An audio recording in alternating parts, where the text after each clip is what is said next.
Okay guys, video തുടങ്ങുന്നതിന് മുമ്പ് 3 important കാര്യങ്ങൾ. ഫസ്റ്റ്ലി, ഇത് ഈ സീസണിലെ ലാസ്റ്റ് എപ്പിസോഡാണ്. അടുത്ത സീസൺ പക്ഷേ വളരെ വൈകാതെ തന്നെ തുടങ്ങുന്നതായിരിക്കും. നമ്മൾ ഫെബ്രുവരിയിൽ തന്നെ സ്റ്റാർട്ട് ചെയ്യുന്നതായിരിക്കും. ബട്ട് അടുത്ത സീസൺ സ്ലൈറ്റ്ലി ഡിഫറെൻ്റ് ആയിരിക്കും. സോ ഇത് ഈ സീസണിലെ ലാസ്റ്റ് എപ്പിസോഡാണ്.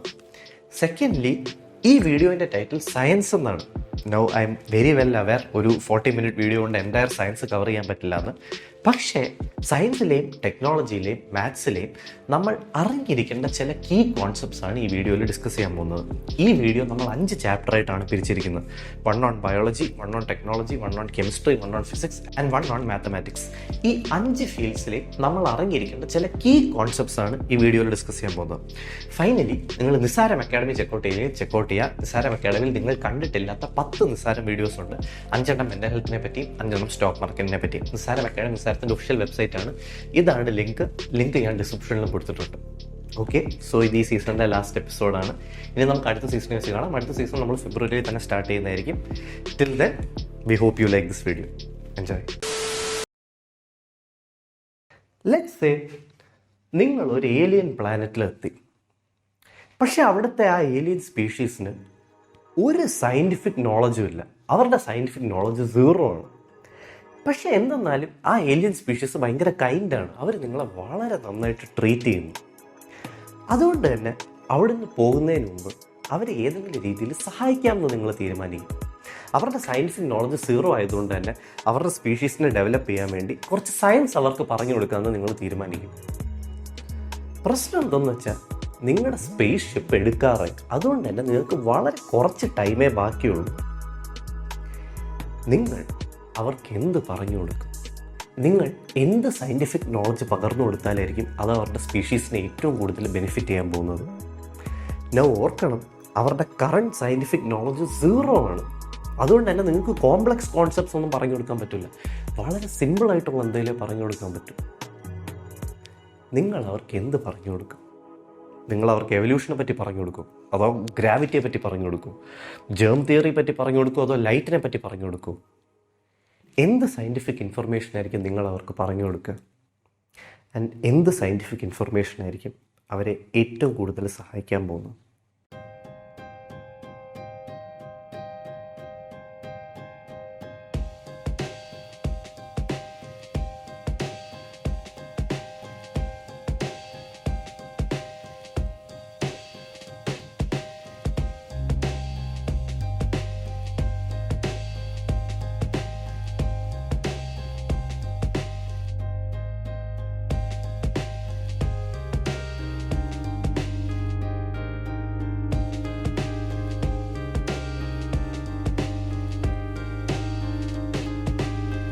ആസ് ഐ സെഡ്, ഈ എപ്പിസോഡ് നമ്മൾ 5 ചാപ്റ്ററായിട്ടാണ് ഡിവൈഡ് ചെയ്തേക്കുന്നത്. 1 chapter on biology, 1 on technology, 1 on chemistry, 1 on physics and 1 on maths. നമുക്ക് ഫസ്റ്റ് ചാപ്റ്ററിൽ നിന്ന് തന്നെ തുടങ്ങാം. The chapter on biology. Chapter 1, A tale of ഏപ്സ്. നിങ്ങൾ എപ്പോഴെങ്കിലും ഒരു സൂ വിസിറ്റ് ചെയ്തിട്ടുണ്ടെങ്കിൽ നിങ്ങളൊരു ചിമ്പാൻസിയെ കണ്ടിട്ടുണ്ടാവും. നൗ ഇമാജിൻ, ഒരു കൂട്ടിൽ ഒരു ഹെയർലെസ് ചിമ്പാൻസി ഉണ്ട്. And right next to the chimpanzee ഒരു ഹ്യൂമനും ഉണ്ട്. ഈ ഹ്യൂമനും ഈ ചിമ്പാൻസിയും തമ്മിൽ DNA വൈസ്, ജനറ്റിക്കലി എത്ര സാമ്യമുണ്ട്? 10%, 50%, 99%? Four centuries it's been clear where we fit in to the animal kingdom. നമ്മൾ മാമൽസ് ആണ്, അതായത് പ്രസവിക്കാനും പാൽ കൊടുക്കാനും കഴിവുള്ള ഗ്രൂപ്പ് ഓഫ് ആനിമൽസ് ആണ്. ആൻഡ് മാമൽസിൽ തന്നെ നമ്മൾ പ്രൈമേറ്റ്സ് ആണ്. Primates include monkeys and apes. And പ്രൈമേറ്റ്സിൽ we are closer to apes than we are to monkeys. 1970s Charles സിബ്ലിയും ജോൺ ആൽക്വിസ്റ്റും എന്ന 2 സയൻറ്റിസ്റ്റ് ഒരു പുതിയ മെത്തേഡ് ഡിവൈസ് ചെയ്തു. സ്പീഷീസ് തമ്മിൽ DNA വൈസ് എത്ര സാമ്യം ഉണ്ടെന്ന് കണ്ടുപിടിക്കാൻ. ഈ മെത്തേഡിനെ അവർ DNA ഹൈബ്രിഡൈസേഷൻ എന്ന് വിളിച്ചു. DNA ഹൈബ്രിഡൈസേഷനിൽ എന്താ സംഭവിക്കുന്നതെന്ന് പറഞ്ഞാൽ, 2 സ്പീഷീസിൻ്റെ DNA ഇവർ മിക്സ് ചെയ്യും. എന്നിട്ട് ഈ ഹൈബ്രിഡ് DNA, ഈ മിക്സ് ചെയ്ത DNAയുടെ മെൽറ്റിംഗ് പോയിന്റ് മെഷർ ചെയ്യും. മെൽറ്റിംഗ് പോയിന്റ് മെഷർ ചെയ്തതിന് ശേഷം ഈ ഹൈബ്രിഡ് DNAയുടെ മെൽറ്റിംഗ് പോയിന്റും പ്യുവർ DNAയുടെ മെൽറ്റിംഗ് പോയിന്റും തമ്മിലുള്ള ഡിഫറൻസ് നോക്കും. A difference of 1 degree Celsius means that there is 1% difference between the DNA of these 2 species. ഈ മെത്തേഡ് ഉപയോഗിച്ച് നമുക്ക് മനുഷ്യനും മറ്റു സ്പീഷീസും തമ്മിൽ ജനറ്റിക്കലി എത്ര സാമ്യമുണ്ടെന്ന് കണ്ടുപിടിക്കാൻ സാധിക്കും.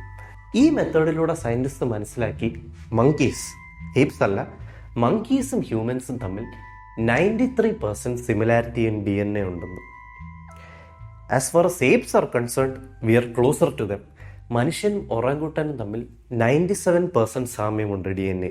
മനുഷ്യനും ഗൊറില്ലയും തമ്മിൽ 98.3% സാമ്യമുണ്ട് DNA. ആൻഡ് മനുഷ്യനും ചിമ്പാൻസിയും തമ്മിൽ 98.8% സാമ്യമുണ്ട് DNA. 98.8% സിമിലാരിറ്റി ഉണ്ട് മനുഷ്യൻ്റെയും ചിമ്പാൻസിൻ്റെയും DNA തമ്മിൽ. അതായത് നമ്മളും ചിമ്പാൻസിയും തമ്മിൽ വെറും 1.2% ഡിഫറൻസേ ഉള്ളൂ DNA. പലപ്പോഴും ഈ 1.2% DNA ഡിഫറൻസ് എത്ര ചെറുതാണ് എന്ന് നമ്മൾ കറക്റ്റായിട്ട് മനസ്സിലാക്കുന്നില്ല. ഈ 1.2% ഡിഫറൻസ് ഇൻ DNA എത്ര ചെറുതാണെന്ന് മനസ്സിലാക്കണമെങ്കിൽ we just need to look at birds. Red eyed വിട്രിയോയും വൈറ്റ് ഐഡ് വിട്രിയോയും രണ്ടും സ്പീഷീസ് ഓഫ് സോങ് ബേർഡ്സ് ആണ്. ഇവ തമ്മിലുള്ള ആകെ വ്യത്യാസം, ആകെ നോട്ടിസബിൾ ഡിഫറൻസ് ഇവരുടെ കണ്ണുകളുടെ കളറാണ്. റെഡ് ഐഡ് വിട്രിയോയും വൈറ്റ് ഐഡ് വിട്രിയോയും തമ്മിൽ 2.7% ഡിഫറൻസ് ഇൻ DNA ഉണ്ട്. അതേസമയം നമ്മളും ചിമ്പാൻസീസും തമ്മിൽ 1.2% ഡിഫറൻസ് ഇൻ DNA ഉള്ളൂ. റെഡ് ഐഡ് വിട്രിയോയും വൈറ്റ് ഐഡ് വിട്രിയോയും എത്ര ക്ലോസ് ആണോ അതിനേക്കാൾ ക്ലോസ് ആണ് മനുഷ്യനും ചിമ്പാൻസി. ആനിമൽ കിങ്ഡത്തിലെ നമ്മുടെ ക്ലോസസ്റ്റ് റിലേറ്റീവ്സ് ചിമ്പാൻസീസ് ആണ്. We share 98.8% of our DNA. പക്ഷേ നമ്മുടെ ഈ ക്ലോസസ്റ്റ് റിലേറ്റീവ്സിനെ നമ്മൾ എങ്ങനെയാണ് ട്രീറ്റ് ചെയ്യുന്നത്? ചിമ്പാൻസീസിനെ നമ്മൾ ചെറിയ കേജസിൽ ട്രാപ്പ് ചെയ്യും, സൂസിൽ ക്യാപ്റ്റീവായിട്ട് വെക്കും, മെഡിക്കൽ എക്സ്പെരിമെൻറ്റേഷന് വേണ്ടി യൂസ് ചെയ്യും. ചില ചിമ്പാൻസീസിനെ മനുഷ്യന്മാരുടെ DNA ഇത്ര സാമ്യം ഉള്ളതുകൊണ്ട് തന്നെ ഒരുപാട് വൈറസസ് ടെസ്റ്റ് ചെയ്ത് നോക്കുന്നത് ചിമ്പാൻസീസിൻ്റെ പുറത്താണ്. ചിമ്പാൻസീസിനെ വൈറസസ് ഇഞ്ചെക്ട് ചെയ്തിട്ട് വളരെ ഒരു ചെറിയ കേജിൽ അവരുടെ ജീവിതകാലം മുഴുവൻ ഇരുട്ടിൽ ട്രാപ്പ് ചെയ്യും. ചിമ്പാൻസീസിനെ സർക്കസസിൽ ഉപയോഗിക്കും, കോക്കനട്ട് ഇൻഡസ്ട്രിയിൽ ഉപയോഗിക്കും, ആൻഡ് വളരെ വളരെ വളരെ ഹാർഷായി ചിമ്പാൻസീസിനെ ട്രീറ്റ് ചെയ്യും. ചിമ്പാൻസീസിനോട് പെരുമാറുന്ന ഇതേ രീതിയിൽ നമ്മൾ മനുഷ്യനോട് പെരുമാറിയാൽ it would be considered illegal. But then why is it okay to treat chimpanzees in this way? We say that it is okay to mistreat chimpanzees because chimpanzees animals are and മനുഷ്യനാണ്. This idea is fundamentally wrong.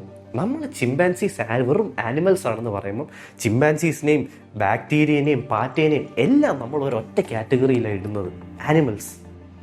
പക്ഷേ നമ്മൾ ചിമ്പാൻസീസിൻ്റെ emotional capability, social capability, intelligence, ability to feel pain ഇതെല്ലാം കണക്കാക്കുകയാണെങ്കിൽ chimpanzees are far closer to humans than they are to a bacteria or a cockroach or a snake. And this is exactly why different laws should apply to different species.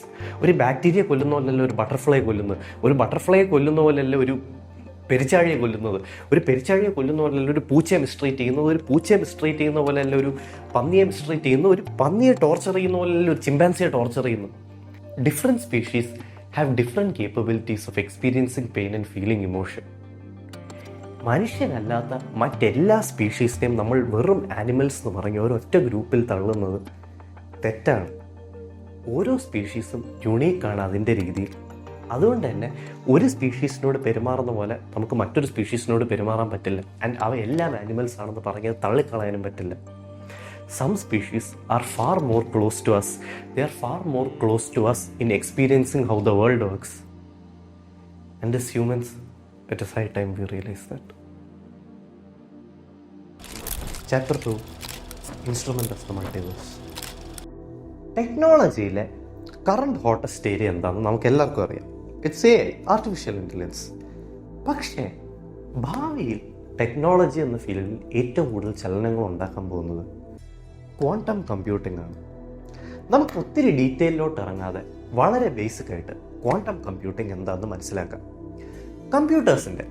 Normal കമ്പ്യൂട്ടേഴ്സിൻ്റെ ഏറ്റവും basic component എന്ന് പറയുന്നത് ഒരു ട്രാൻസിസ്റ്ററാണ്. Computer മൈക്രോചിപ്സിൽ ട്രാൻസിസ്റ്റേഴ്സാണ് നമ്മൾ use ചെയ്യുന്നത് information process ചെയ്യാൻ വേണ്ടി. Computer മൈക്രോചിപ്സിൽ ഒരു switch ആയിട്ടാണ് ട്രാൻസിസ്റ്റർ വർക്ക് ചെയ്യുന്നത്. ട്രാൻസിസ്റ്ററിനകത്തൂടെ കറണ്ട് പാസ് ചെയ്താൽ ഇറ്റ് റെപ്രസെൻറ്റ്സ് എ 1. ട്രാൻസിസ്റ്ററിനകത്തൂടെ കറണ്ട് പാസ് ചെയ്തില്ലെങ്കിൽ ഇറ്റ് റെപ്രസെൻറ്റ്സ് എ 0. ഈ 1ഉം 0ഉം എന്ന ബൈനറി ഡിജിറ്റ്സ് ഉപയോഗിച്ചാണ് കമ്പ്യൂട്ടേഴ്സ് ട്രാൻസിസ്റ്റേഴ്സിലൂടെ ഇൻഫർമേഷൻ പ്രോസസ്സ് ചെയ്യുന്നത്. ഈ 0ഉം 1ഉം എന്ന ബൈനറി ഡിജിറ്റ്സ് റെപ്രസെൻറ്റ് ചെയ്യുക എന്നതാണ് ഒരു ട്രാൻസിസ്റ്ററിൻ്റെ ജോലി. ആൻഡ് ട്രാൻസിസ്റ്റേഴ്സ് ഉപയോഗിച്ചാണ് കമ്പ്യൂട്ടേഴ്സ് ഇൻഫർമേഷൻ പ്രോസസ്സ് ചെയ്യുന്നത്. എവറി ഇയർ ട്രാൻസിസ്റ്റേഴ്സിൻ്റെ സൈസ് കുറഞ്ഞു വരികയാണ്. ആൻഡ് ട്രാൻസിസ്റ്ററിൻ്റെ സൈസ് കുറയുകയാണെങ്കിൽ നമുക്ക് എന്ത് ചെയ്യാൻ പറ്റും? കൂടുതൽ ട്രാൻസിസ്റ്റേഴ്സ് മൈക്രോ ചിപ്പിൽ ഫിറ്റ് ചെയ്യാൻ പറ്റും. ലെറ്റ്സ് സേ പണ്ട് ട്രാൻസിസ്റ്റേഴ്സ് ഇത്ര ഉണ്ടായിരുന്നപ്പോൾ നമുക്കൊരു 100 ട്രാൻസിസ്റ്റർ ഫിറ്റ് ചെയ്യാൻ പറ്റുമെങ്കിൽ ഇന്ന് ട്രാൻസിസ്റ്റേഴ്സ് അതിലും ചെറുതായപ്പോൾ നമുക്ക് ഒരു കോടിക്കണക്കിന് ട്രാൻസിസ്റ്റേഴ്സ് ഒരു മൈക്രോ ചിപ്പിൽ ഫിറ്റ് ചെയ്യാം. സിംപ്ലി പുട്ട്, ലോകത്തെ ഏറ്റവും ആദ്യത്തെ ട്രാൻസിസ്റ്റർ 1 സെൻറ്റിമീറ്റർ ലോങ് ആയിരുന്നു. ഇന്നത്തെ transistors however are smaller than 15 nanometres. അതുകൊണ്ട് തന്നെ നമുക്ക് billions and billions of transistors fit ചെയ്യാം ഒരു മൈക്രോ ചിപ്പിലേക്ക്. And this makes computers really fast. The problem is ട്രാൻസിസ്റ്റേഴ്സിൻ്റെ സൈസ് ഈ റേറ്റിൽ കുറഞ്ഞുകൊണ്ടേ ഇരിക്കുകയാണെങ്കിൽ ഒരു പോയിന്റ് കഴിയുമ്പോൾ ഒരു ട്രാൻസിസ്റ്റർ ഒരു ആറ്റത്തിൻ്റെ അത്രയും ചെറുതാവും, അല്ലെങ്കിൽ ഒരു ആറ്റത്തിനേക്കാൾ ചെറുതാവും. ഈ പോയിന്റിൽ പ്രശ്നം എന്തെന്ന് പറഞ്ഞാൽ പിന്നെ നോർമൽ ലോസ് ഓഫ് ഫിസിക്സ് ഒന്നും വർക്ക് ചെയ്യില്ല, ക്ലാസിക്കൽ ഫിസിക്സിലെ ലോസ് ഒന്നും വർക്ക് ചെയ്യില്ല. On an atomic scale quantum mechanics ആണ് വർക്ക് ചെയ്യുന്നത്. അതുകൊണ്ട് തന്നെ ഒരു ട്രാൻസിസ്റ്റർ ഒരു ആറ്റത്തിൻ്റെ അത്രയും ചെറുതായാൽ പിന്നെ ക്വാണ്ടം മെക്കാനിക്സ് ആയിരിക്കും നമുക്ക് അപ്ലൈ ചെയ്യേണ്ടി വരുന്നത്. ആൻഡ് ക്വാണ്ടം മെക്കാനിക്സിൻ്റെ റൂൾസ് സ്ലൈറ്റ്ലി ഡിഫറെൻ്റ് ആണ്. ആസ് ഐ സെഡ്, ഒരു നോർമൽ കമ്പ്യൂട്ടറിൽ ഒരു ട്രാൻസിസ്റ്റർ ക്യാൻ റെപ്രസെൻറ്റ് 0 or 1. അങ്ങനെയാണ് ഇൻഫർമേഷൻ പ്രോസസ് ആവുന്നത്. Transistor can represent 0 or 1. And ഈ സ്റ്റേറ്റ്സിനെ 0 or 1 സ്റ്റേറ്റിനെ നമ്മളൊരു ബിറ്റ് എന്ന് വിളിക്കുന്നു. ഒരു ക്വാണ്ടം കമ്പ്യൂട്ടറിൽ അതിൻ്റെ ട്രാൻസിസ്റ്റർ എന്ന് പറയുന്നത് ഒരു ക്വാണ്ടം ഒബ്ജക്റ്റ് ആയിരിക്കും, like an atom or an electron. ഒരു ക്വാണ്ടം ഒബ്ജക്റ്റിന് 0 or 1 അല്ല, ഒരേ സമയം 0ഉം 1ഉം ആവാൻ കഴിയും. അതായത് ഒരു ക്വാണ്ടം ട്രാൻസിസ്റ്റർ, ഒരു ക്വാണ്ടം കമ്പ്യൂട്ടറിലെ ട്രാൻസിസ്റ്റർ എന്ന് പറയുമ്പോൾ ഒരു ക്വാണ്ടം ഒബ്ജക്റ്റ് ആണ്, like an atom or an electron. അതിന് ഒരേ സമയം 0ഉം 1ഉം ആവാൻ കഴിയും. അത് എക്സിസ്റ്റ് ചെയ്യുന്നത് 0ൻ്റെയും 1ൻ്റെയും ഒരു സൂപ്പർ പൊസിഷനിലാണ്. സൂപ്പർ പൊസിഷൻ ക്വാണ്ടം ഒബ്ജക്ട്സിന് മാത്രമുള്ള ഒരു പ്രോപ്പർട്ടിയാണ്. അതുകൊണ്ട് തന്നെ ഒരു നോർമൽ കമ്പ്യൂട്ടറിലെ ട്രാൻസിസ്റ്റർ ഒരു ബിറ്റിന് ഒരു കാൽക്കുലേഷന് ചെയ്യാൻ പറ്റും. അത് 0 ആയിരിക്കുന്ന കാൽക്കുലേഷൻ, അല്ലെങ്കിൽ അത് 1 ആയിരിക്കുന്ന കാൽക്കുലേഷൻ. പക്ഷേ ഒരു ക്വാണ്ടം കമ്പ്യൂട്ടറിലെ ട്രാൻസിസ്റ്ററിന് ഒരു ക്യൂബിറ്റിന് അതേസമയം 2 കാൽക്കുലേഷൻ ചെയ്യാൻ പറ്റും. അത് 0 ആയിരിക്കുന്ന കാൽക്കുലേഷനും അത് 1 ആയിരിക്കുന്ന കാൽക്കുലേഷനും.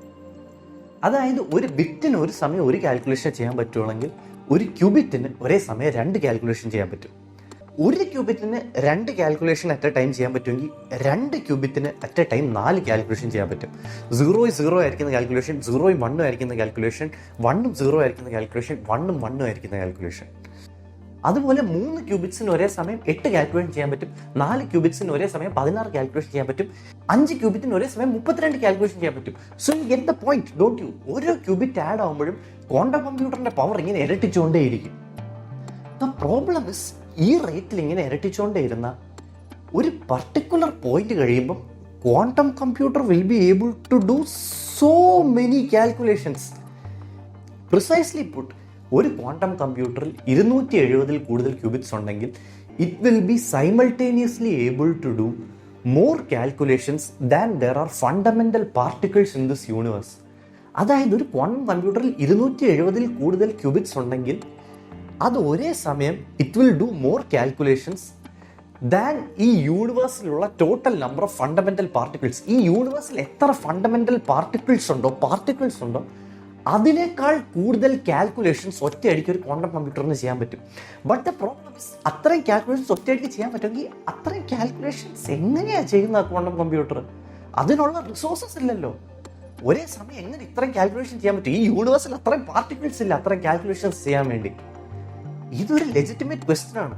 ഓരോ കാൽക്കുലേഷൻ ചെയ്യണമെങ്കിലും എന്തെങ്കിലും പാർട്ടിക്കിൾസ് എന്തെങ്കിലുമായിട്ട് ഇന്ററാക്ട് ചെയ്യണ്ടേ? ഇല്ലാതെ ഒരു കാൽക്കുലേഷൻ ചെയ്യാൻ പറ്റില്ലല്ലോ.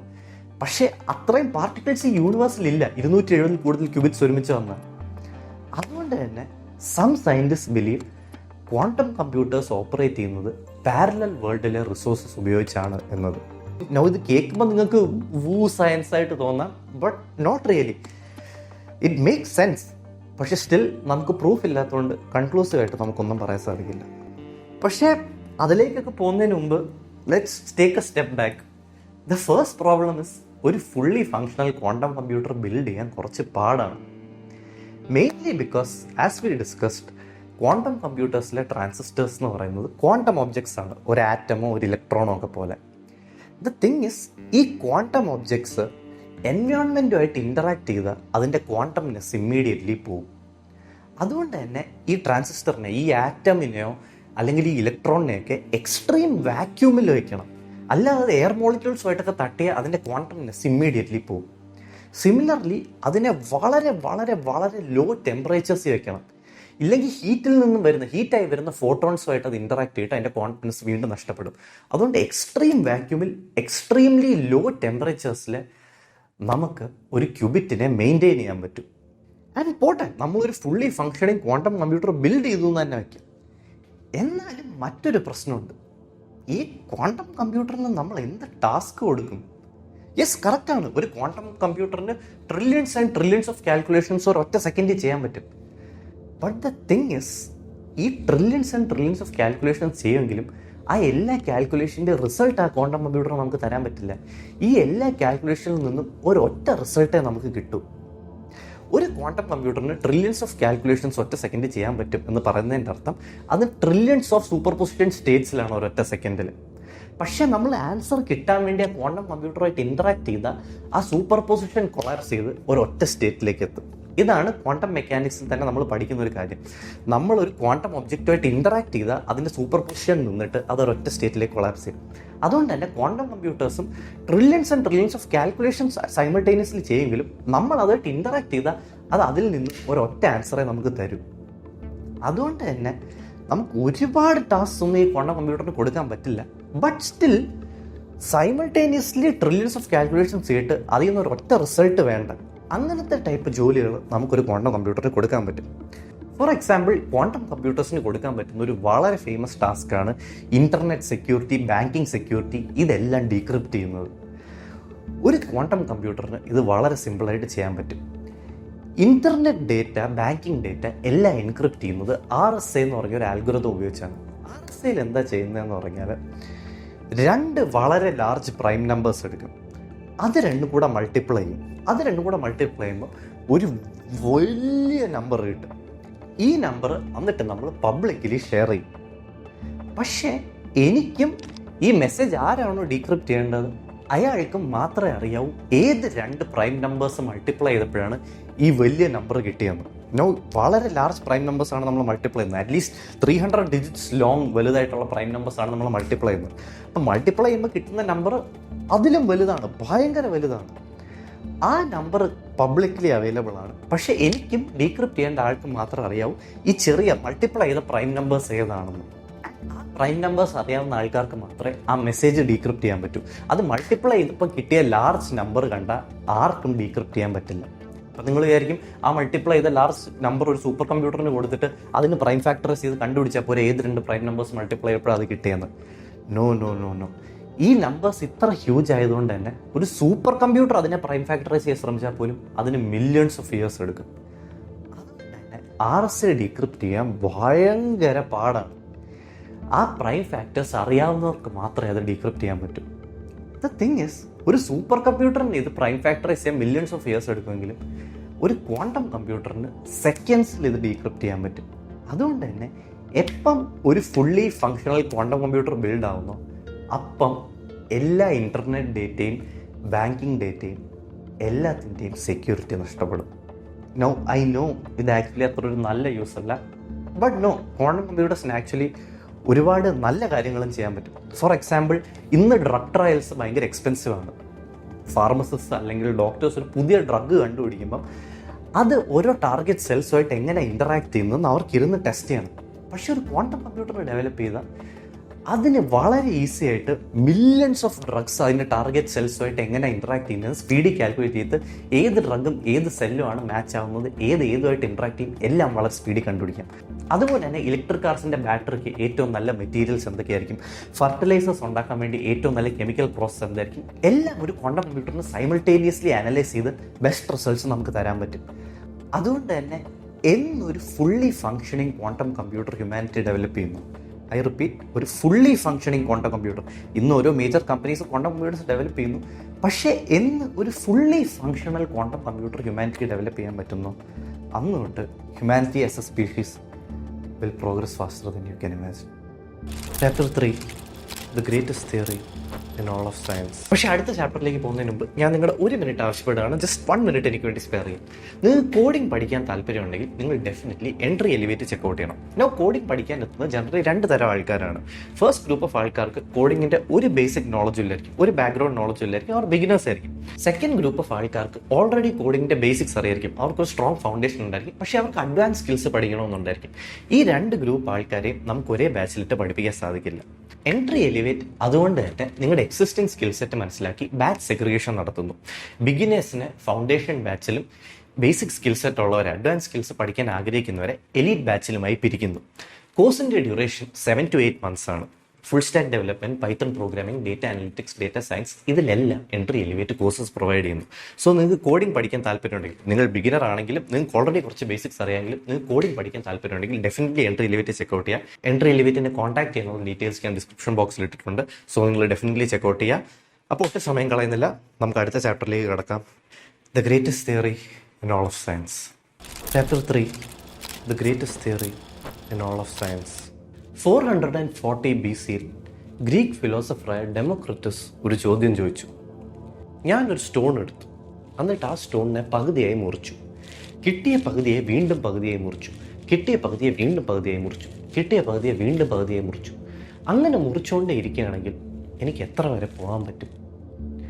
Sooner or later he realised ഇങ്ങനെ ഒരുപാട് തവണ ചെയ്യാൻ പറ്റില്ല. ബിക്കോസ് ആഫ്റ്റർ എ പോയിന്റ് കിട്ടുന്ന piece would be so small that it would be impossible to cut it further. Since the Greek word for uncuttable was atomos, he called the smallest grain of matter the atom. Atomic theory is the most important theory in all of science. Nobel prize വിന്നറായ Richard Feynman പറഞ്ഞത്, ഇന്ന് നമ്മുടെ സിവിലൈസേഷൻ്റെ entire scientific നോളജും ഇൻഫ്രാസ്ട്രക്ചറും നഷ്ടപ്പെടുകയാണെങ്കിൽ, ഹ്യൂമാനിറ്റിക്ക് science ഒന്നേന്ന് റീബിൽഡ് ചെയ്യേണ്ടി വരികയാണെങ്കിൽ, the most important piece of information would be this sentence: everything is made up of atoms. ഇത് തന്നെയാണ് ഞാൻ എപ്പിസോഡിൻ്റെ ആദ്യം ചോദിച്ച ചോദ്യത്തിൻ്റെ ഉത്തരം. നിങ്ങൾക്ക് സയൻസ് അറിഞ്ഞുകൂടാത്ത ഒരു ഏലിയൻ സ്പീഷീസിനെ സയൻറ്റിഫിക്കലി സഹായിക്കണമെങ്കിൽ, അവരെ സയൻറ്റിഫിക്കലി പ്രോഗ്രസ് ചെയ്യാൻ സഹായിക്കണമെങ്കിൽ, the most important piece of information would be this sentence: everything is made up of atoms. Such is the power of atomic theory. ആറ്റംസിൻ്റെ ഡയറക്റ്റ് എവിഡൻസ് കിട്ടാൻ, ആറ്റംസിനെ ഡയറക്റ്റ്ലി ഒബ്സർവ് ചെയ്യാൻ സയൻസിന് ഒരുപാട് വർഷങ്ങളെടുത്തു. പക്ഷേ atoms ഉണ്ട് എന്നതിനുള്ള ഇൻഡയറക്റ്റ് എവിഡൻസ് പണ്ട് തൊട്ടേ പൈലപ്പ് ചെയ്യായിരുന്നു. 18th century സ്വിസ് മാത്തമാറ്റീഷ്യനായ ഡാനിയൽ ബെർണോളി പറഞ്ഞു, വാട്ടർ വേപ്പറും എയറും പോലുള്ള ഗ്യാസസ് ആക്ച്വലി ഉണ്ടാക്കിയിരിക്കുന്നത് ടൈനി പാർട്ടിക്കിൾസ് കോൾഡ് ആറ്റംസ് കൊണ്ടാണെന്ന്. ഈ ആറ്റംസ് ഇങ്ങനെ മൂവ് അറൗണ്ട് ചെയ്യുന്നതാണ് ഗ്യാസസ് എന്ന്. എന്നിട്ട് ബെർണോളി ഒരു എക്സ്പെരിമെൻ്റ് പ്രൊപ്പോസ് ചെയ്തു. ബെർണോളി പറഞ്ഞു, ഒരു സിലിണ്ടർ എടുക്കുക, ആ സിലിണ്ടറിൽ ഒരു ഗ്യാസ് നിറയ്ക്കുക. ആ ഗ്യാസ് ആറ്റംസ് കൊണ്ട് ഉണ്ടാക്കിയതായതുകൊണ്ട് തന്നെ ആ ഗ്യാസിലെ ആറ്റംസ് ഇങ്ങനെ സിലിണ്ടറിലെ വാൾസായിട്ട് ഇടിക്കും. ആ വാൾസിൽ ഇടിക്കുന്നത് കാരണം ഒരു പ്രഷർ എക്സേർട്ട് ആവും ആ വാൾസിൽ. ബെർണോളി പറഞ്ഞു, ഒരു സിലിണ്ടർ എടുക്കുക, സിലിണ്ടറിൽ ഒരു ഗ്യാസ് ഉണ്ട്, വാട്ടർ വേപ്പറോ എയറോ പോലെ. സിലിണ്ടറിൻ്റെ മുകളിൽ ഒരു മൂവബിൾ പിസ്റ്റണാണ്. ബെർണോളി പറഞ്ഞു, ഇനി ആ പിസ്റ്റണെ കംപ്രസ് ചെയ്യുക. പിസ്റ്റനെ കംപ്രസ് ചെയ്യുമ്പോൾ സിലിണ്ടറിൻ്റെ വോളിയം കുറഞ്ഞു വരും. സിലിണ്ടറിൻ്റെ വോളിയം ഹാഫ് ആവുന്ന രീതിയിൽ പിസ്റ്റനെ കംപ്രസ് ചെയ്യുക. നേരത്തെ ആ ഗ്യാസിലെ ആറ്റംസിന് മൂവ് ചെയ്യാൻ ഇത്രയും ദൂരം ഉണ്ടായിരുന്നെങ്കിൽ പിസ്റ്റൺ നമ്മൾ കംപ്രസ് ചെയ്യുമ്പോൾ മൂവ് ചെയ്യാനുള്ള ഡിസ്റ്റൻസ് കുറയും, അതിന് മൂവ് ചെയ്യാൻ പറ്റുന്ന ഡിസ്റ്റൻസ് കുറയും. അതുകൊണ്ട് തന്നെ നേരത്തെ പിസ്റ്റണിൽ ഒരിക്കൽ സ്ട്രൈക്ക് ചെയ്തുകൊണ്ടിരുന്ന ആറ്റം ഇപ്പം പിസ്റ്റണിൽ 2 തവണ ഇടിക്കും. ഇതുകൊണ്ട് തന്നെ വോളിയം പകുതിയാക്കിയാൽ ഡബിൾ പ്രഷർ എക്സേർട്ട് ആവും ആ പിസ്റ്റണിൽ. സിമിലർലി ബെർണോളി പറഞ്ഞു, ഒരു ഗ്യാസ് എടുക്കുക, ഒരു സിലിണ്ടറിൽ മുകളിലൊരു പിസ്റ്റൺ വയ്ക്കുക. ഇനി ആ ഗ്യാസ് ഹീറ്റ് ചെയ്യുക. ഗ്യാസ് ഹീറ്റ് ചെയ്യുമ്പോഴത്തേക്കും ആറ്റംസിന് കൂടുതൽ എനർജി കിട്ടും. അതുകൊണ്ട് തന്നെ മുമ്പ് വല്ലപ്പോഴും പിസ്റ്റണിൽ ഇടിച്ചുകൊണ്ടിരുന്ന ആറ്റംസ് ഇപ്പോൾ ഫാസ്റ്റായിട്ട് മൂവ് ചെയ്തുകൊണ്ടിരിക്കുന്നുണ്ട്, കൂടുതൽ തവണ പിസ്റ്റണിൽ ഇടിക്കും, thereby increasing pressure. Bernoulli പറഞ്ഞ ഈ 2 കാര്യങ്ങളും സയൻസിന് ഓൾറെഡി അറിയായിരുന്നു. It's called Boyle's law and Charles law. Volume കുറയ്ക്കുകയാണെങ്കിൽ പ്രഷർ കൂടും, ടെമ്പറേച്ചർ കൂട്ടുകയാണെങ്കിൽ പ്രഷർ കൂടും. What Bernoulli actually achieved, what Bernoulli actually made clear was the reason why Charles law and Boyle's law happened. ബെർണോളിയുടെ ഈ atoms കൊണ്ടുള്ള explanation Boyle's ലോയിനും Charles ലോയിനും ഒരു സോളിഡ് റീസൺ നൽകി ഇത് എന്തുകൊണ്ട് സംഭവിക്കുന്നു എന്ന് സയൻസിന് മനസ്സിലാക്കാൻ സഹായിച്ചു. No, this was a huge achievement. But still atoms ഉണ്ട് എന്ന് തെളിയിക്കാനുള്ള ഒരു സോളിഡ് എവിഡൻസ് ആയിരുന്നില്ല. ആറ്റംസ് ഉണ്ട് എന്ന് തെളിയിക്കാനുള്ള ഏറ്റവും സോളിഡ് ഇൻഡയറക്റ്റ് എവിഡൻസ് നൽകിയത് മറ്റാരുമല്ല, it was doctor Albert Einstein. 1827 ബോട്ടണിസ്റ്റായ റോബർട്ട് ബ്രൗൺ ഒരു എക്സ്പെരിമെൻ്റ് നടത്തി. അദ്ദേഹം പോളൻ ഗ്രെയിൻസ് വെള്ളത്തിലിട്ടു. എന്നിട്ട് അദ്ദേഹം അതിനെ ഒരു മൈക്രോസ്കോപ്പിലൂടെ ഒബ്സർവ് ചെയ്തു. അങ്ങനെ ഒബ്സർവ് ചെയ്തപ്പോൾ അദ്ദേഹം ശ്രദ്ധിച്ചു, ഈ വെള്ളത്തിൽ കിടക്കുന്ന പോളൻ ഗ്രെയിൻസ് ഇങ്ങനെ മൂവ് ചെയ്തുകൊണ്ടിരിക്കും, ഇങ്ങനെ ജിറ്റർ ചെയ്തുകൊണ്ടേയിരിക്കുന്നു. അദ്ദേഹം പോളൻ ഗ്രെയിൻസിൻ്റെ ഈ മൂവ്മെൻറ്റിനെ ബ്രൗണിയൻ മോഷൻ എന്ന് വിളിച്ചു. അദ്ദേഹത്തിൻ്റെ ഒരു റോബർട്ട് ബ്രൗൺ എന്നായിരുന്നു, അതുകൊണ്ട് തന്നെ അദ്ദേഹം ഇതിനെ ബ്രൗണിയൻ മോഷൻ എന്ന് വിളിച്ചു. നോ, ബ്രൗണിയൻ മോഷൻ ഒബ്സർവ് ചെയ്തെങ്കിലും ഇത് എന്തുകൊണ്ട് സംഭവിക്കുന്നു എന്ന് അദ്ദേഹത്തിന് എക്സ്പ്ലെയിൻ ചെയ്യാൻ കഴിഞ്ഞില്ല. ഇൻഫാക്ട് അടുത്ത 80 വർഷത്തേക്ക് ഒരു സയൻറ്റിസ്റ്റിനും എക്സ്പ്ലെയിൻ ചെയ്യാൻ കഴിഞ്ഞില്ല ബ്രൗണിയൻ മോഷൻ എന്തുകൊണ്ട് സംഭവിക്കുന്നു. ഒടുവിൽ 1905 ഐൻസ്റ്റൈനാണ് തെളിയിച്ചത് ബ്രൗണിയൻ മോഷൻ എന്തുകൊണ്ട് സംഭവിക്കുന്നു. ഐൻസ്റ്റൈൻ റീസൺ ചെയ്തു, നമ്മൾ പോളൻ ഗ്രെയിൻസ് വാട്ടറിലിടുമ്പോൾ വാട്ടർ മോളിക്യൂൾസ് ആ പോളൻ ഗ്രെയിൻസിനെ എല്ലാ സൈഡിൽ നിന്നും ഇങ്ങനെ ബൊമ്പാർഡ് ചെയ്തുകൊണ്ടേയിരിക്കുന്നു. നോ, ഏതൊരു പോയിന്റ് ഓഫ് ടൈമിലും ഏതെങ്കിലും ഒരു സൈഡിൽ നിന്ന് കൂടുതൽ വാട്ടർ മോളിക്യൂൾസ് ആ പോളൻ ഗ്രെയിനിൽ ഇടിക്കാനായിരിക്കും സാധ്യത കൂടുതൽ. ആൻഡ് അങ്ങനെ സംഭവിക്കുമ്പോൾ ആ പോളൻ ഗ്രെയിൻ മറ്റേ സൈഡിലോട്ട് നീങ്ങും. ഇതുകൊണ്ടാണ് ബ്രൗണിയൻ മോഷൻ സംഭവിക്കുന്നതെന്ന് ഐൻസ്റ്റൈൻ റീസൺ ചെയ്തു. എന്നിട്ട് അദ്ദേഹം ഒരു മാത്തമാറ്റിക്കൽ ഫോർമുല ഉപയോഗിച്ച് കാൽക്കുലേറ്റ് ചെയ്തു വാട്ടറിലിടുന്ന പോളൻ ഗ്രെയിൻസ് ഏതൊരു പോയിന്റ് ഓഫ് ടൈമിലും എത്ര സ്പീഡിന് നീങ്ങണം, എത്ര ദൂരം നീങ്ങണം എന്ന്. ആൻഡ് അദ്ദേഹത്തിൻ്റെ മാത്തമാറ്റിക്കൽ ഫോർമുല കറക്റ്റ് ആയിരുന്നു. അദ്ദേഹത്തിൻ്റെ ഈ മാത്തമാറ്റിക്കൽ മെത്തേഡും പോളൻ ഗ്രെയിൻസിൻ്റെ സൈസും സ്പീഡും മൂവ്മെൻറ്റും വെച്ച് ജോൺ ബാപ്റ്റിസ്റ്റ് പെറിൻ എന്നൊരു സയൻറ്റിസ്റ്റ് ആറ്റംസിൻ്റെ റഫ് സൈസ് കാൽക്കുലേറ്റ് ചെയ്തു. അദ്ദേഹം കാൽക്കുലേറ്റ് ചെയ്തു an atom should be 1 billionth of a meter approximately എന്ന്. അതായത് നമ്മൾ 10 കോടി ആറ്റംസ് ഇങ്ങനെ നിരത്തി വെച്ചാൽ അതിലൊരു ഫുൾ സ്റ്റോപ്പിൻ്റെ അത്രയും വലിപ്പമുണ്ട്. പക്ഷേ ഇത്രയും ചെറിയ atoms are themselves made of sub components. ഏതൊരു ആറ്റത്തിനും ഒരു ന്യൂക്ലിയസ് ഉണ്ട്. ആ ന്യൂക്ലിയസിന് ചുറ്റും ഓർബിറ്റ് ചെയ്യുന്ന ഇലക്ട്രോൺസ് ഉണ്ട്. നിങ്ങളുടെ ഈ ഫിസ്റ്റാണ് ഒരു ആറ്റമിൻ്റെ ന്യൂക്ലിയസ് എങ്കിൽ നിങ്ങൾ നിൽക്കുന്ന മുറിയായിരിക്കും ഒരു ആറ്റത്തിൻ്റെ സൈസ്. ആൻഡ് ആ മുറിയിലൂടെ പറക്കുന്ന ഒരു ഈച്ചയായിരിക്കും ഒരു ഇലക്ട്രോൺ. ഒരു ആറ്റത്തിൻ്റെ ന്യൂക്ലിയസിലാണ് അതിൻ്റെ 99.9% മാസും കോൺസെൻട്രേറ്റഡ് ആയിട്ടിരിക്കുന്നത്. ഒരു ആറ്റമിൻ്റെ ന്യൂക്ലിയസിൽ പ്രോട്ടോൺസും ഉണ്ട്, ന്യൂട്രോൺസും ഉണ്ട്. പ്രോട്ടോൺസ് പോസിറ്റീവ്ലി ചാർജാണ്, ന്യൂട്രോൺസ് ന്യൂട്രലാണ്.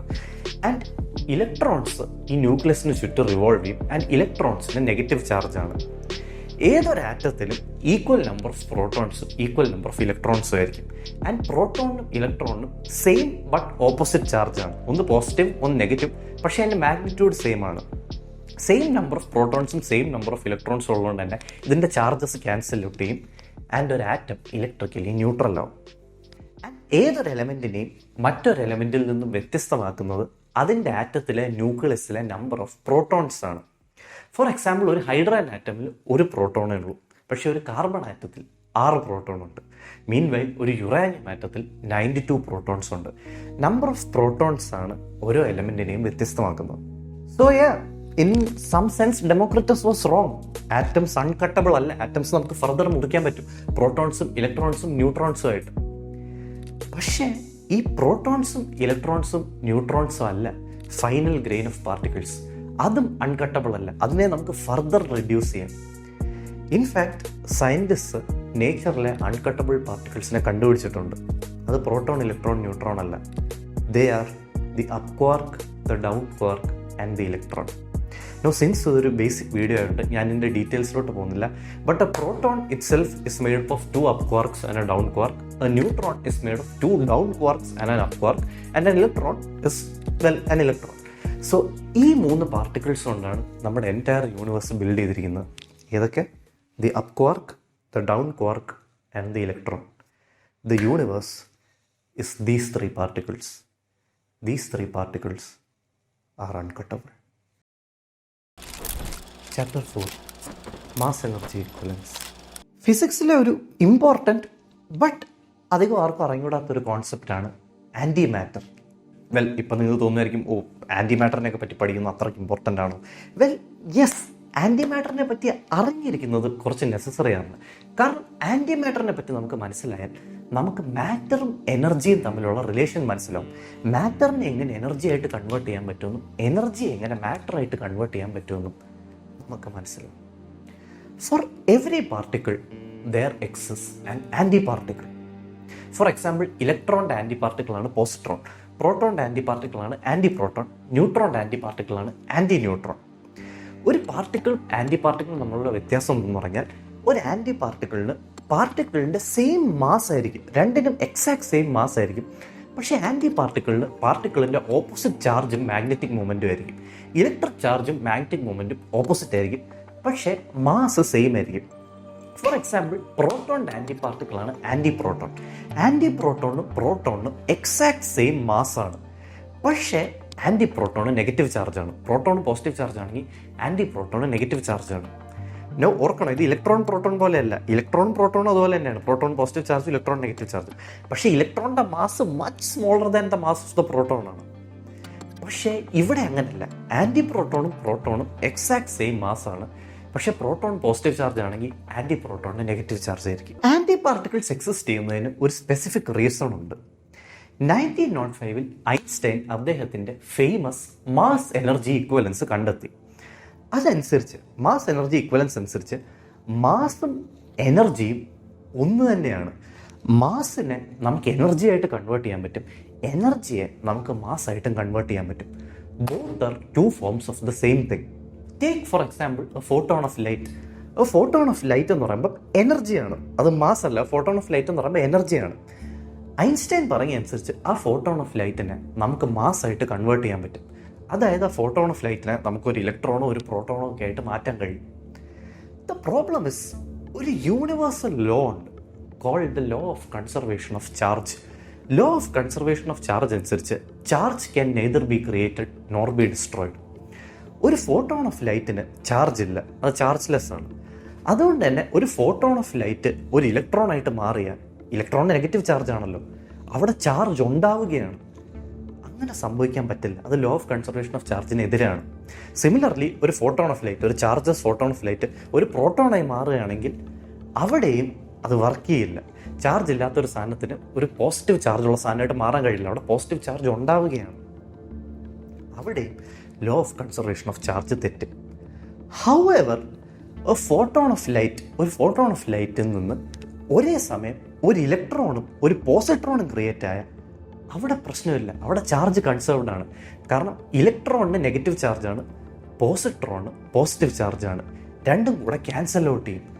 സോ ഒരു ഫോട്ടോൺ ഡിസപ്പിയർ ചെയ്ത് അവിടെ ഒരു ഇലക്ട്രോണും ഒരു പോസിട്രോണും വന്നാൽ law of conservation of charge അവിടെ വാലിഡ് ആണ്. സിമിലർലി ഒരു ഫോട്ടോൺ ഡിസപ്പിയർ ചെയ്തിട്ട് അവിടെ ഒരു പ്രോട്ടോണോ ഒരു ആൻറ്റി പ്രോട്ടോണും വന്നാൽ അവിടെയും law of conservation of charge valid ആണ്. ബേസിക്കലി എനർജിക്ക് മാസ് ആവണമെങ്കിൽ അവിടെ ഒരേ സമയം മാറ്ററും ആൻറ്റി മാറ്ററും ക്രിയേറ്റ് ആവണം, എന്നാലേ law of conservation of charge hold ചെയ്യും. അല്ലാതെ ചാർജ് ഇല്ലാത്ത എനർജിക്ക് നെഗറ്റീവ് ചാർജോ പോസിറ്റീവ് ചാർജോ ഉണ്ടാക്കാൻ കഴിയില്ല. അതുകൊണ്ട് തന്നെ എനർജിക്ക് മാസ്സായി മാറണമെങ്കിൽ അവിടെ ഒരേ സമയം മാറ്ററും ആൻറ്റി മാറ്ററും ഉണ്ടാവണം. നൗ എനർജിയെ മാസ്സാക്കിയതുപോലെ നമുക്ക് മാസിനെ എനർജി ആക്കാനും സാധിക്കും. അതായത് ഒരു ഇലക്ട്രോണിനെ നമുക്കൊരു ഫോട്ടോൺ ആക്കാൻ സാധിക്കും, അല്ലെങ്കിൽ ഒരു പ്രോട്ടോണിനെ ഒരു ഫോട്ടോൺ ആക്കാൻ സാധിക്കും. പക്ഷേ ഇവിടെയും law of conservation of charge hold ചെയ്യണം. ഇലക്ട്രോണിൻ്റെ നെഗറ്റീവ് ചാർജാണ്. Law of conservation of charge അനുസരിച്ച് charge can neither be created nor be destroyed. Charge destroy ചെയ്യാൻ നമുക്ക് സാധിക്കില്ല. അതായത് ഒരു നെഗറ്റീവ് ചാർജുള്ള ഇലക്ട്രോൺ ഒരു ഫോട്ടോണായി മാറിയാൽ അവിടെ ആ നെഗറ്റീവ് ചാർജ് ഡിസ്ട്രോയ് ആയി. സിമിലർലി ഒരു പോസിറ്റീവ് ചാർജുള്ള ഒരു പ്രോട്ടോൺ ഒരു ഫോട്ടോണായി മാറിയാൽ അവിടെ ആ പോസിറ്റീവ് ചാർജ് ഡിസ്ട്രോയ് ആയി. അതുകൊണ്ട് തന്നെ അങ്ങനത്തെ കേസസിലെല്ലാം law of conservation of charge തെറ്റും. ഹൗഎവർ ഒരു ഇലക്ട്രോണും ഒരു പോസിട്രോണും കൂടെ വന്ന് ഇടിച്ച് അനിഹിലേറ്റ് ആയാൽ അവിടെ പ്രശ്നമില്ല. ഇലക്ട്രോൺ നെഗറ്റീവ് ചാർജാണ്, പോസിട്രോൺ പോസിറ്റീവ് ചാർജാണ്, ഈക്വൽ പോസിറ്റീവ് ചാർജാണ്. രണ്ടും കൂടെ വന്ന് ഇടിക്കുമ്പം ആ ചാർജസ് ക്യാൻസൽ ഔട്ട് ആവും, അവിടെ ഫോട്ടോൺസിന് രൂപപ്പെടാം. അതായത് ഇലക്ട്രോണും പോസിട്രോണും കൂടെ കമ്പൈൻ ചെയ്ത് ഫോട്ടോണായി, പ്യുവർ എനർജിയായി. ഇങ്ങനെയാണ് നമുക്ക് മാസിനെ എനർജി ആക്കാൻ സാധിക്കുന്നത്. മാറ്ററും ആൻറ്റി മാറ്ററും കൂടെ വന്ന് കമ്പൈൻ ചെയ്താൽ അവിടെ പ്യുവർ എനർജി റിലീസാവും. ലോ ഓഫ് കൺസർവേഷൻ ഓഫ് ചാർജും ഹോൾഡ് ചെയ്യും. You can think of it like this. Simply put, when matter and antimatter come together, they vanish into pure energy. It's like 1 and -1 coming together to make 0, to release pure energy. വളരെ വളരെ ചെറിയ amounts of anti matter, nanograms of anti matter CERN-ലെ scientist actually ഉണ്ടാക്കിയിട്ടുണ്ട്. The problem is anti matter is extremely unstable. Since our universe, everything we see around us is almost entirely made up of matter, antimatter ഉണ്ടാക്കിയാൽ തന്നെ അത് അപ്പം തന്നെ മാറ്ററുമായിട്ട് ഇടിച്ച് pure energy ആവും. For example, നമ്മൾ വളരെ കുറച്ച് പോസിട്രോൺസ് ഉണ്ടാക്കിയെന്ന് വിചാരിച്ചു, അത് അപ്പം തന്നെ ചുറ്റുമുള്ള മാറ്ററിലെ ഇലക്ട്രോൺസുമായിട്ട് ഇടിച്ച് പ്യുവർ എനർജി ആവും. നമ്മളെല്ലാം മാറ്റർ കൊണ്ടാണല്ലോ ഉണ്ടാക്കിയിരിക്കുന്നത്. എൻ്റെ കൈ മാറ്ററാണ്, എൻ്റെ ഈ ഷർട്ട് മാറ്ററാണ്, ഈ ക്യാമറ മാറ്ററാണ്, ഈ സ്ക്രീൻ മാറ്ററാണ്, എല്ലാം മാറ്ററാണ്, എയർ മാറ്ററാണ്, എല്ലാം മാറ്ററാണ്. സോ നമ്മൾ ആൻറ്റി മാറ്റർ ഉണ്ടാക്കിയാൽ തന്നെ, ലെറ്റ്സ് സേ നമ്മൾ പോസിട്രോൺസ് കുറച്ച് ഉണ്ടാക്കിയാൽ തന്നെ അതപ്പം തന്നെ മാറ്ററിലുള്ള ഇലക്ട്രോൺസിനെ ഇടിച്ച് പ്യുവർ എനർജി ആയിട്ട് മാറും. ഇതുകൊണ്ട് തന്നെ ആൻറ്റി മാറ്റർ സ്റ്റേബിളായിട്ട് ഉണ്ടാക്കി വെക്കാൻ വളരെ ബുദ്ധിമുട്ടാണ്. ആസ് ഐ സെഡ്, ആൻറ്റി മാറ്ററും കൂടെ അനിലേറ്റ് ആയാൽ അത് പ്യുവർ എനർജി ഉണ്ടാക്കും. ഇൻഫാക്ട് 1 ഗ്രാം ആൻറ്റി മാറ്ററും 1 ഗ്രാം മാറ്ററും കൂടെ അനിലേറ്റ് ആയാൽ അതൊരു ന്യൂക്ലിയർ എക്സ്പ്ലോഷൻ്റെ അത്ര എനർജി ഉണ്ടാക്കും. ആൻറ്റി മാറ്റർ ഇന്നും സയൻറ്റിസ്റ്റിനെ ഒരുപാട് കുഴപ്പിക്കുന്ന ഒരു ഏരിയയാണ്. ബിക്കോസ് ഓഫ് ദിസ്, എല്ലാ സബ് അറ്റോമിക് പ്രോസസ്സിലും, ഐ റിപ്പീറ്റ്, എല്ലാ സബ് അറ്റോമിക് പ്രോസസ്സിലും മാറ്ററും ആൻറ്റി മാറ്ററും ഈക്വൽ എമൗണ്ട്സിലാണ് ക്രിയേറ്റ് ആവുന്നത്. ആൻഡ് രണ്ടും കൂടെ കമ്പയർ ചെയ്ത് എനർജി ആവും. അങ്ങനെയാണെങ്കിൽ നമ്മുടെ യൂണിവേഴ്സ് ഉണ്ടായത് ഒരു പോയിന്റിൽ നിന്നാണല്ലോ, ബിഗ് ബാങ്ങിൽ നിന്നാണല്ലോ, അങ്ങനെയാണല്ലോ പറയപ്പെടുന്നത്. അറ്റ്ലീസ്റ്റ് അങ്ങനെ ഒരു പോയിന്റിൽ നിന്ന്, ഒരു ബിഗ് ബാങ്ങിൽ നിന്ന് ഉണ്ടാവുകയാണെങ്കിൽ ആ ബിഗ് ബാങ്ങിലും ഈക്വൽ എമൗണ്ട്സ് ഓഫ് മാറ്ററും ആൻറ്റി മാറ്ററും അല്ലേ ക്രിയേറ്റഡ് ആവേണ്ടത്. അങ്ങനെ ഈക്വൽ എമൗണ്ട്സ് ഓഫ് മാറ്ററും ആൻറ്റി മാറ്ററും ആണ് ക്രിയേറ്റഡ് ആയെങ്കിൽ അത് രണ്ടും കൂടെ അനിലേറ്റ് ചെയ്ത് നമ്മുടെ യൂണിവേഴ്സ് ഫുൾ എനർജി ആവേണ്ടതല്ലേ, യൂണിവേഴ്സ് ഫുൾ ഫോട്ടോൺസ് ആവേണ്ടതല്ലേ. പക്ഷേ അങ്ങനെയല്ലല്ലോ. നമ്മുടെ യൂണിവേഴ്സിൽ ഫോട്ടോൺസ് ഉണ്ട്, പക്ഷെ അതുപോലെ തന്നെ നമ്മുടെ യൂണിവേഴ്സിൽ മാറ്ററും ഉണ്ട്. ഞാൻ, നിങ്ങൾ, സൺ, എയർ, ജൂപ്പിറ്റർ, എല്ലാം മാറ്ററാണല്ലോ. നമ്മുടെ യൂണിവേഴ്സിൽ ഒരുപാട് മാറ്റർ ഉണ്ട്, ഒരുപാട് എനർജി ഉണ്ട്. പക്ഷെ നമ്മുടെ യൂണിവേഴ്സിൽ ആൻറ്റി മാറ്റർ ഇല്ല. എന്തുകൊണ്ട് നമ്മളൊരു മാറ്റർ ഡോമിനേറ്റഡ് യൂണിവേഴ്സിൽ ജീവിക്കുന്നു എന്നത് ഇന്നും ഒരു മിസ്റ്ററിയാണ്. സയൻറ്റിസ്റ്റ് കാൽക്കുലേറ്റ് ചെയ്തിട്ടുണ്ട്, four every particle of matter there are 10 billion photons in this universe. അതായത് നമ്മൾ ഒരു പാർട്ടിക്കിൾ ഓഫ് മാറ്റർ എടുക്കുകയാണെങ്കിൽ അതേസമയം അതിന് കറസ്പോണ്ടിങ് ആയിട്ട് 10 ബില്യൺ ഫോട്ടോൺസ് ഉണ്ട് ഈ യൂണിവേഴ്സിൽ. വിച്ച് മീൻസ് ബിഗ് ബാങ്ങിൻ്റെ സമയത്ത്, നമ്മുടെ യൂണിവേഴ്സ് ഉണ്ടായ സമയത്ത്, ഓരോ 10 ബില്യൺ പാർട്ടിക്കിൾസ് ഓഫ് ആൻറ്റി മാറ്ററിനും there were 10 billion and 1 particles of matter. അതുകൊണ്ടാണല്ലോ ഈ മാറ്ററും ആൻറ്റി മാറ്ററും കൂടെ കമ്പൈൻ ആയപ്പം 10 ബില്യൺ ഫോട്ടോൺസും പ്ലസ് ഒരു പാർട്ടിക്കിൾ ഓഫ് മാറ്റർ റിമെയിൻ ചെയ്തത്. ഐ റിപ്പീറ്റ്, ബിഗ് ബാങ്ങിൻ്റെ സമയത്ത് for some reason, for every 10 billion particles of anti matter there were 10 billion and 1 particles of matter. ഈ 10 ബില്യണും 10 ബില്യണും കൂടെ കമ്പൈൻ ആയത് ഫോട്ടോൺസായി ഒരു പാർട്ടിക്കിൾ ഓഫ് മാറ്റർ റിമെയിൻ ചെയ്തു. അതുകൊണ്ടാണ് ഇന്ന് നമ്മുടെ യൂണിവേഴ്സിൽ for every particle of matter there are 10 billion photons. Now എന്തുകൊണ്ട് ഇത് ഇങ്ങനെയായി എന്നത് ഇന്നും ഒരു മിസ്റ്ററിയാണ്.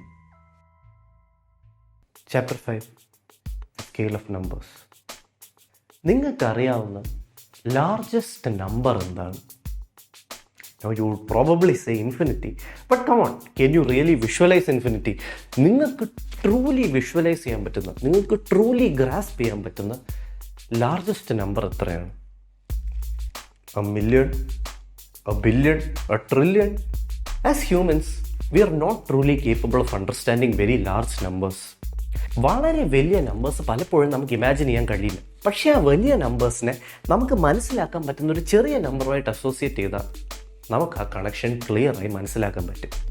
ഇൻ ദിസ് കേസ് നമ്മളൊരു വളരെ വലിയ നമ്പറിനെ പറ്റി പഠിക്കാൻ പോവുകയാണ്, ഒരു വളരെ ചെറിയ നമ്പർ ഉപയോഗിച്ച്. നമ്മൾ ഉപയോഗിക്കാൻ പോകുന്ന ചെറിയ നമ്പറാണ് 52, ആൻഡ് നമ്മൾ മനസ്സിലാക്കാൻ പോകുന്ന വലിയ നമ്പറാണ് 52 factorial. But before we discuss about 52 factorial, I would like to make a claim. The claim is this. നിങ്ങൾ ഇപ്പോൾ ഒരു പാക്ക് ഓഫ് കാർഡ്സ് വാങ്ങിച്ച് ഷഫിൾ ചെയ്താൽ, നിങ്ങൾ ഇപ്പോൾ ഷഫിൾ ചെയ്ത പോലെ ഈ യൂണിവേഴ്സിൻ്റെ ഹിസ്റ്ററിയിൽ ആരും ഷഫിൾ ചെയ്തിട്ടില്ല. എന്താണ് ക്ലെയിം? ഞാനൊരു ക്ലെയിം ഉണ്ടാക്കുകയാണ്.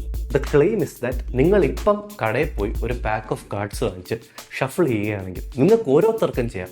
നിങ്ങളെല്ലാവരും ഇപ്പോൾ ഒരു കടയിൽ പോയിട്ട് ഒരു പാക്ക് ഓഫ് കാർഡ്സ് വാങ്ങിച്ച് ഷഫിൾ ചെയ്യുകയാണെങ്കിൽ നിങ്ങളിപ്പോൾ ഷഫിൾ ചെയ്ത പോലെ ഈ യൂണിവേഴ്സിൻ്റെ ഹിസ്റ്ററിയിൽ ആരും ഷഫിൾ ചെയ്തിട്ടുണ്ടാവില്ല. Why? Because a pack of cards can be shuffled in 52 factorial ways. ഒരു ഡെക്ക് ഓഫ് കാർഡ്സിൽ നമ്മൾ ജോക്കർ എക്സ്ക്ലൂഡ് ചെയ്യുകയാണെങ്കിൽ 52 കാർഡ്സ് ഉണ്ട്.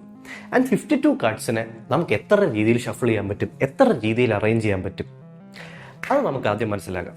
52 കാർഡ്സിനെ അറേഞ്ച് ചെയ്യണമെങ്കിൽ നമുക്ക് 52 പൊസിഷൻസ് ഉണ്ടല്ലോ. ഫസ്റ്റ് പൊസിഷനിൽ നമുക്ക് 52 കാർഡിൽ ഏത് കാർഡും വയ്ക്കാം. സെക്കൻഡ് പൊസിഷനിൽ നമുക്ക് 51 കാർഡ് വെക്കാനേ പറ്റും, കാരണം ഒരു കാർഡ് നമ്മൾ ഫസ്റ്റ് പൊസിഷനിൽ വെച്ചല്ലോ. അടുത്ത പൊസിഷനിൽ നമുക്ക് 50 കാർഡ്സേ വെക്കാൻ പറ്റും, കാരണം 2 കാർഡ്സ് നമ്മൾ ഓൾറെഡി വെച്ചല്ലോ. അതുപോലെ 4ാമത്തെ പൊസിഷനിൽ നമുക്ക് 49 കാർഡ്സ് വെക്കാനേ പറ്റും, കാരണം നമ്മൾ 3 കാർഡ്സ് ഓൾറെഡി വെച്ചല്ലോ. അങ്ങനെ അങ്ങനെ അങ്ങനെ അങ്ങനെ പോകും. Finally we can see that 52 cards arranged here. We have 52 into 51 into 50 into 49 into 48 into 47 into 46 into 45 up to into 1 വരെ പോകും. ഈ നമ്പറിനെയാണ് നമ്മൾ 52 ഫാക്ടോറിയൽ എന്ന് വിളിക്കുന്നത്. സോ എന്താണ് ഒരു factorial? It's pretty simple. 3 factorial എന്ന് പറഞ്ഞാൽ 3 into 2 into 1. 7 ഫാക്ടോറിയൽ എന്ന് പറഞ്ഞാൽ 7 into 6 into 5 into 4 into 3 into 2 into 1. 52 factorial എന്ന് പറഞ്ഞാൽ 52 into 51 into 50 into 49 into 48 into 47 up to 1. And 52 factorial is the number of ways in which you can shuffle a pack of cards. Now 52 factorial എത്ര വലുതാണെന്നാണ് നിങ്ങൾ കരുതുന്നത്? 52 factorial is 8 into 10 raised to 67, which is 8 followed by 67 zeros. പക്ഷേ that means nothing. 8 followed by 67 zeros, അത് എത്ര വലുതാവാനാ? 8 followed by 67 zeros എത്ര വലുതാണെന്ന് truly മനസ്സിലാക്കണമെങ്കിൽ we will need an example. Let's look at sand. നമ്മൾ ഈ ഭൂമിയിലെ എല്ലാ ബീച്ചിലെയും സാൻഡ് കളക്ട് ചെയ്ത് ഒരു സ്ഥലത്തിട്ടാൽ we will get 1.5 into 10 raised to 21 grains of sand. 1.5 into 10 raised to 21 മണൽത്തരികളുണ്ട് ഈ ഭൂമിയിൽ. ലെറ്റ്സ് സേ നിങ്ങൾ കണ്ണടച്ചിരിക്കുകയാണ്, ഞാൻ ഈ ഭൂമിയിലെ ഏതോ ഒരു ബീച്ചിൽ പോയി ഏതോ ഒരു മണൽത്തരി എടുത്തു, എന്നിട്ട് ഞാൻ തിരിച്ചത് അവിടെ ഇട്ടിട്ട് വന്നു. ഇനി നിങ്ങൾ കണ്ണു തുറന്ന് ഞാൻ പോയ അതേ ബീച്ചിൽ പോയി അതേ മണൽത്തരി എടുക്കാനുള്ള പ്രോബബിലിറ്റി 1/1.5 into 10 raised to 21 ആണ്. പക്ഷേ ഞാനൊരു പാക്ക് ഓഫ് കാർഡ്സ് വാങ്ങിച്ച് ഷഫിൾ ചെയ്താൽ അതുപോലെ നിങ്ങൾ ഷഫിൾ ചെയ്യാനുള്ള പ്രോബിലിറ്റി 1/52 ഫാക്ടോറിയൽ ആണ്, which is 1/8 into 10 raised to 67, and that is much lesser. അതായത് ഞാൻ സെലക്ട് ചെയ്ത എക്സാക്ട് മണൽത്തരി, ഞാൻ ഈ ഭൂമിയിൽ നിന്ന് സെലക്ട് ചെയ്ത എക്സാക്ട് മണൽത്തരി നിങ്ങൾ സെലക്ട് ചെയ്യാനുള്ള probability is much higher than ഞാൻ ഒരു പാക്ക് ഓഫ് കാർഡ്സ് ഷഫിൾ ചെയ്ത പോലെ നിങ്ങൾ ഷഫിൾ ചെയ്യാൻ. ആൻഡ് എന്തിന് മണൽത്തരി? Let's take a proton. നിങ്ങൾ കണ്ണടച്ചിരിക്കുകയാണ്, ഞാൻ ഈ ഭൂമിയുടെ അകത്തു നിന്നോ പുറത്തു നിന്നോ ഏതോ ഒരു പ്രോട്ടോൺ സെലക്ട് ചെയ്തു, അങ്ങനെ ഞാൻ തിരിച്ചവിടെ ഇട്ടു. ഇനി നിങ്ങൾ കണ്ണു തുറന്ന് ഞാൻ സെലക്ട് ചെയ്ത അതേ എക്സാക്ട് സെയിം പ്രോട്ടോൺ ഈ ഭൂമിയിൽ നിന്ന് സെലക്ട് ചെയ്യാനുള്ള പ്രോബിലിറ്റി 1/3.57 into 10 raised to 51 ആണ്. And that is much lesser than 1/52 factorial. അതായത് ഞാൻ സെലക്ട് ചെയ്ത എക്സാക്ട് സെയിം പ്രോട്ടോൺ നിങ്ങൾ സെലക്ട് ചെയ്യാനുള്ള probability is much higher than ഞാനൊരു പാക്ക് ഓഫ് കാർഡ്സ് ഷഫിൾ ചെയ്തതുപോലെ നിങ്ങൾ ഷഫിൾ ചെയ്യാൻ. Okay, now you must be wondering what is the point? Okay, നമ്പേഴ്സിൻ്റെ സ്കെയിലിനെ പറ്റി മനസ്സിലാക്കി, ഒരു പാക്ക് ഓഫ് കാർഡ്സിനെ പറ്റി മനസ്സിലാക്കി, 52 ഫാക്ടോറിയലിനെ പറ്റി മനസ്സിലാക്കി, but what is the point? The point is this: when there are a large number of possible combinations, every combination becomes unique and every combination becomes non-repetitive. നിങ്ങൾക്ക് നിങ്ങളുടെ അച്ഛൻ്റെയും അമ്മയുടെയും കയ്യിൽ നിന്ന് 23 ക്രോമസോംസ് വെച്ച് കിട്ടുന്നു. ആ 23 ക്രോമസോംസ് വെച്ച് നമുക്ക് 4 raised to 23 ജനറ്റിക് വേരിയേഷൻസ് ഉണ്ടാക്കാൻ പറ്റും, or 7 into 10 raised to 13 genetic variations ഉണ്ടാക്കാൻ പറ്റും. But that is just from one couple, one father and one mother. നമ്മൾ ഈ ലോകത്തെ 8 ബില്യൺ ആൾക്കാരെ എടുത്തു നോക്കി ക്രോമസോമൽ പേരൻസ് കമ്പയർ ചെയ്യുകയാണെങ്കിൽ the total number becomes 2.2 into 10 raised to 39. അതായത് ഈ ലോകത്തെ എല്ലാ ആൾക്കാരെയും കൺസിഡർ ചെയ്യുകയാണെങ്കിൽ we can create 2.2 into 10 raised to 39 unique chromosomal parents. അതായത് 2.2 into 10 raised to 39 unique chromosomal parents possible ആണ് ഈ ലോകത്ത്. 2.2 into 10 raised to 39 ഒരു വളരെ ഹ്യൂജ് നമ്പറാണ്, 52 ഫാക്ടോറിയൽ പോലെ. ആൻഡ് ഒരു ഡെക്ക് ഓഫ് കാർഡ്സ് നമ്മൾ ഷഫിൾ ചെയ്യുന്നത് പോലെ ഒരിക്കലും റിപ്പീറ്റ് ചെയ്യാത്തതുപോലെ നിങ്ങളെ നിങ്ങളാക്കുന്ന ക്രോമസോമൽ പെയറിങ്സ് ഇനി ഒരിക്കലും റിപ്പീറ്റ് ചെയ്യാൻ പോകുന്നില്ല. Which means what ever way you feel about your self, you are special, you are beautiful and you are unique. നിങ്ങളൊരു എയ്ത്തീസ്റ്റ് ആണെങ്കിൽ നിങ്ങൾക്ക് വിശ്വസിക്കാം ഒരു റാൻഡം ചാൻസ് ഓഫ് ഇവൻസ് ആണ് നിങ്ങളുടെ കോൺഫിഗറേഷൻ ഉണ്ടാക്കിയത്. If you're agnostic, you can believe that some mysterious force in this universe preferred your configuration out of all possible configuration. Or if you're a believer, you can believe that God chose you out of all possible combinations. Whatever it is that you believe, know that you're special. Know that you're unique. And know that in the purest mathematical sense, you are one of a kind. Thanks for watching.